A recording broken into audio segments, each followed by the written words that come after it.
Hey, I'm Stephanie Forryan, and it's Tech Talk time.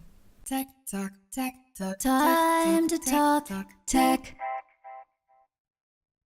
Welcome to this week's webisode in my series on the techniques and technology behind the creative process. This week, I'd like to talk about igniting the spark of inspiration.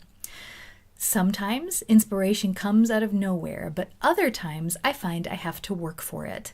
And I have discovered 3 tools that really help me kind of get the ball rolling when it's time to write a song or make a video or start on any creative endeavor. The first method I use to kind of trick myself into becoming inspired is to focus on my 5 senses. And I do that by leaving my cozy creative cave here and going out into the world in search of either beautiful places or places where there's something different happening. And I focus on the information that each of my 5 senses is giving me there. So for example, I might go for a walk in the forest and I will touch the pine trees. I'll inhale the smell of the moss. I will watch the sun filter through the trees and I will feel the wind on my face. I don't know that I taste things in the forest too much, but I think you get what I mean. I'm trying to be, present. I find that when I start focusing on those sensory experiences, it's kind of a way of awakening subconscious memories of a different time, a different place, a different experience, something that maybe I haven't finished working out yet in my own mind. And a lot of times I find ideas will just start to bubble to the surface, either in the form of images or tactile memories, or maybe in the form of stories. And if I have a notebook anywhere near me or a recorder in the form of my phone, then I'll record those ideas and jot them down to make sure that once I come back to my cozy creative cave, then I can continue working on them. The second method I use to trick myself into becoming inspired is stream of consciousness writing. If you don't know what that is, it's basically taking the contents of your brain as they are, unedited, and vomiting them onto the page. That might sound unpleasant, but to be honest, it's amazingly satisfying sometimes. It can be a little bit weird at first, especially if you're not used to just not filtering your thoughts. I know that when I first started doing stream of consciousness writing, a lot of times I would end up with pages and pages of the word nothing. I would just write nothing, over and over again because I felt like there wasn't really anything going on in my head worth writing down on the page.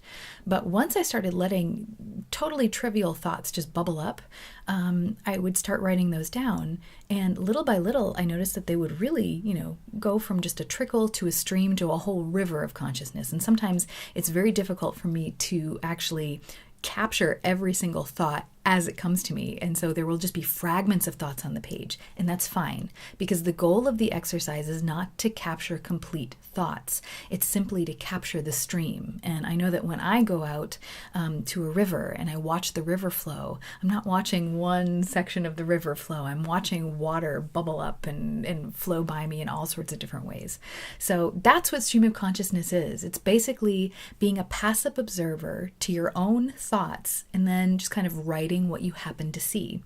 And it's not important to capture all of it. It's not important to make sense of it. In fact, it's important to not try to judge it or do anything with it, except capture it as you can. Now, if I look at what I write down immediately after I've written it, a lot of times it seems like complete nonsense or weird. I mean, there will be thoughts in there that I'll understand, and there will be kind of, trains of thought that I can kind of understand why I was thinking them.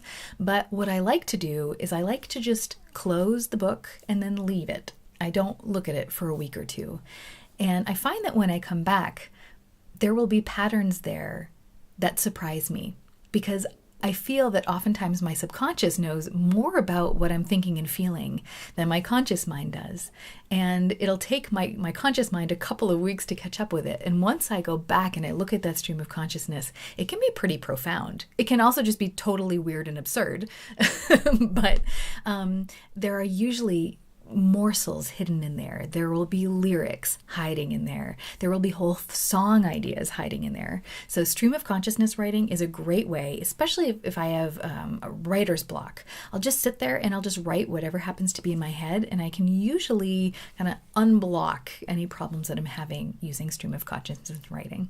And the third method for finding inspiration I'd like to talk about today is collecting words. Might seem like a weird thing to collect at first, but sometimes if I have an idea for a song, say for example, I want to write a song about taking a chance on love, what I'll do is I will brainstorm specific words about that general theme. So for example, if I want to take a chance on love, what could I associate taking a chance with? I could associate it with gambling. I could associate it with casinos. I could associate it with, odds or horse races or, poker games. All of those things. What I'll do is I will start to brainstorm those words, and I will brainstorm verbs, adjectives, nouns, and then I'll go to my thesaurus and I'll just start writing down synonyms that I think sound cool or evoke images or memories for me. And I will simply put those on a page. And then when I go and I sit down to write the song, I have a whole resource in front of me that is specifically tailored to that song and that theme that I'm working on. And I find it's a whole lot easier to find rhymes and to find inspiration because I have a whole bunch of very relevant words sitting right in front of me. And so that's one way that I feel like doing a little bit of preparatory work can really spark inspiration during songwriting. So those are 3 of my methods for finding inspiration, but I would love to hear any of yours because as an artist, I'm always looking for ways to become inspired. So please feel free to share your methods for finding inspiration with us in the comments. And of course, if you have any questions, please feel free to ask me in the comments. I'd love to hear from you. Other than that, thank you so much for choosing to spend some of your time with me today. I hope you have a wonderful week, and then I'll see you again soon for some more Tech Talk time. Bing!